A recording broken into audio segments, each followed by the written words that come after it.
उदय education online class में आपका हार्दिक स्वागत है।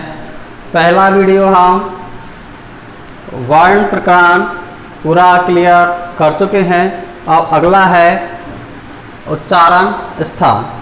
उच्चारण स्थान देखो दोस्तों किसे कहते हैं। उच्चारण स्थान किसे कहते हैं, किस प्रकार के होता है, क्या होता है। तो देखो उच्चारण स्थान मुख का वह भाग जो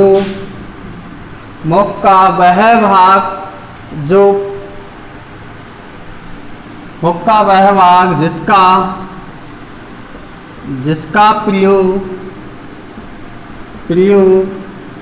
वर्णों के बोलने में किया जाता है, उच्चारण स्थान के नाम से जाना जाता है। उच्चारण स्थानों निम्न प्रकार के हैं, जैसे कंठ है, तालु है, मूर्धा है, दंत है, ओष्ठ है, नासिका है, ऐसे विभिन्न प्रकार के हैं। तो उच्चारण स्थानों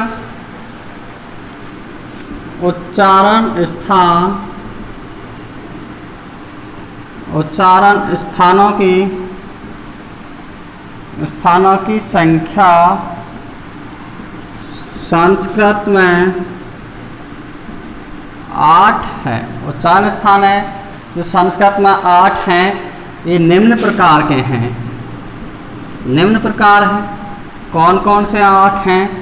तो देखो दोस्तों, कंठ है, एक तो कंठ है पहला, दूसरा है तालु है, तीसरा है मूर्धन्य, चौथा है दंतः, पांचवा है ओष्ठः, छठा है नासिकः। अगला 7 है जिह्वा, मूल्यम, और 8वां है और संस्कृत में और किसे कहते हैं, हृदय को बोलते हैं। हृदय को वैसे तो ये 7 ही होते हैं, लेकिन सभी का उच्चारण स्थान उर से ही होता है, इसलिए इसको उच्चारण स्थानों में सम्मिलित किया गया है। वैसे सवर्णता के आधार पर देखें तो उच्चारण स्थानों की संख्या 7 है। तो नोट डाल के यहाँ पर लिखें,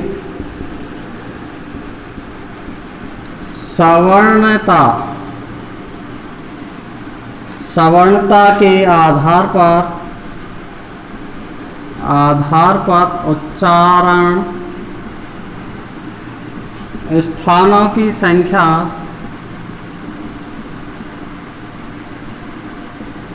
8 है। जो सवर्णता है उसके आधार पर उच्चारण स्थानों की संख्या 8 है।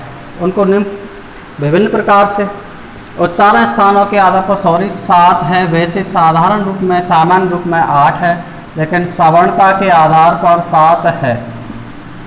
अब पहले पढ़ेंगे हम स्वर वर्णों का उच्चारण स्थान। एक तो स्वरों को पढ़ेंगे, एक व्यंजनों का पढ़ेंगे। तो पहले हम स्वर वर्णों का उच्चारण स्थान पढ़ लेते हैं। उच्चारण स्थानों का क्रम याद होना चाहिए। क्रम याद हो जाएगा तो सीखने में कोई परेशानी नहीं आएगी। एक सूत्र है, देखो पहला क्रम कैसे होगा, कंठ, दूसरा है तालु, और इसके बाद तीसरा है मूर्धा, चौथा है दंत, पांचवा है ओष्ठ, छठा है नासिकः। ये तो किसका हुआ, स्वरों का, स्वर या अच वर्णों का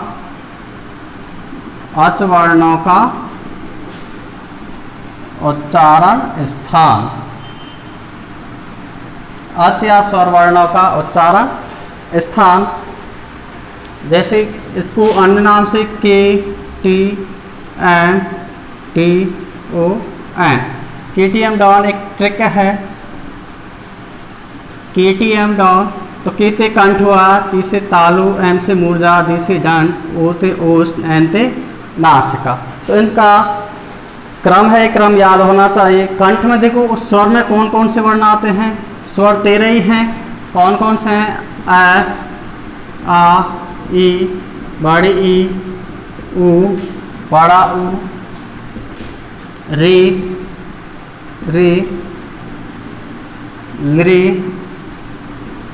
ए, ओ, ओ, आई और औ। ये 8 हैं, स्वर 13 हैं। तो देखो अब इनको किस प्रकार से लिखें, ए और आ। पहला है ए और आ, ए और आ ये ले लिया, ये किस में हो गया? कंठ में है। दूसरा है ई और ई, ई और बड़ी ई, ये कौन सा हो गया? तालु में। अब मूर्धन्य को छोड़ देना, मूर्धन्य को छोड़ दे। अब मूर्धन्य का आज के बाद आएगा ऊ और ऊ, तो इसका ऊ ओष्ठ का इसको छोड़ देना है, तो इसको ओष्ठ पे ले जाना है। ऊ, छोटा ऊ और बड़ा ऊ। अब इसके बाद क्या आया? री आया, छोटी री और बड़ी री। बचा क्या? लरी, तो लरी को लिख देना है लरी। अब ये 6 हो गए। नासिका में स्वर आते ही नहीं हैं, क्योंकि अब उसके बाद रहे कौन से? 4, ए, ओ, आई और औ। तो 4 हैं। तो दोनों से मिलकर बनेगा कंठ प्लस तालु, तो कंठ तालु होगा, कंठ तालु। और दूसरा है कंठ प्लस ऊट से मिलाएगा तो कंठोष्ठ हो जाएगा, कंठोष्ठ, कंठोष्ठ होगा। अब देखो ए और आई, ए और आई कंठ तालु, और ओ और औ, ओ और औ हो गया क्या? कंठोष्ठ हो गया। तो ये क्या? स्वरों का उच्चारण स्थान है। इसके बाद आता है व्यंजन वर्णों का उच्चारण स्थान। व्यंजन वर्ण है, उनका उच्चारण स्थान किस प्रकार से? तो व्यंजन में 25 तो स्पर्श है, उसमें है, और अंत्यस्थ वर्ण, इनका हमें क्या उच्चारण स्थान लेना है। तो पहला ही वो क्रम याद होना चाहिए 6 का। कंठ का, व्यंजन वर्णों का, व्यंजन वर्णों का उच्चारण स्थान। व्यंजन वर्णों का उच्चारण स्थान है वो किस प्रकार से है? तो पहले वो 6 का क्रम याद होना चाहिए, तभी उसका व्यंजन वर्णों का उच्चारण स्थान आ जाएगा। पहला है कंठ, दूसरा है तालु, तीसरा है मूर्धा, चौथा है दंत, ओष्ठ और नासिका। ये है। तो कंठ, कंठ में देखो स्पर्श व्यंजन है, तो 5 वर्ग हैं, 5 वर्ग हैं। तो देखो कै वर्ग, कै वर्ग, कै के बाद कौन सा आएगा? च वर्ग, च के बाद ट वर्ग, ट के बाद त वर्ग, त के बाद पै वर्ग। 5 वर्ग हो गए। पहला है कै वर्ग, कंठ में, तालु में च वर्ग, मूर्धा में ट वर्ग, दंत में त वर्ग, ओष्ठ में पै वर्ग। तो कै वर्ग में कौन कौन से आते हैं? क्या, ख, ग, घ और ना। च वर्ग में च, छ, ज, झ और ना। अगला ट वर्ग में ट, ठ, ड, ढ और न। त वर्ग में त, थ, द, ध, न। प वर्ग में प, फ, ब, भ और मै हो गया। तो ये तो हो गए कौन से? स्पर्श व्यंजन। तो ये कौन से हो गए? स्पर्श व्यंजन। स्पर्श व्यंजन। इसके बाद स्पर्श व्यंजनों के बाद आता है स्पर्श व्यंजन, तो इसके बाद आता है अंत्यस्थ। अंत्यस्थ व्यंजन, अंत्यस्थ व्यंजन को यहाँ पर कंठ में लिखना नहीं है, तो यह वह लिखना नहीं है, वह को यहाँ पर ले आते हैं, वह को छोड़ देना है, वह को छोड़ देना, यह र ल। अंत्यस्थ के बाद आता है कौन सा, ऊष्म व्यंजन। ऊष्म व्यंजन, तो ऊष्म व्यंजन में है को ऊपर लिख देना है, सबसे पहले है को ऊपर लिख देना है, उसके बाद है सा और सा। ये रहा है तालव्य स, मूर्धन स और दंती स, हो गया था। और इसके बाद आता है नास का।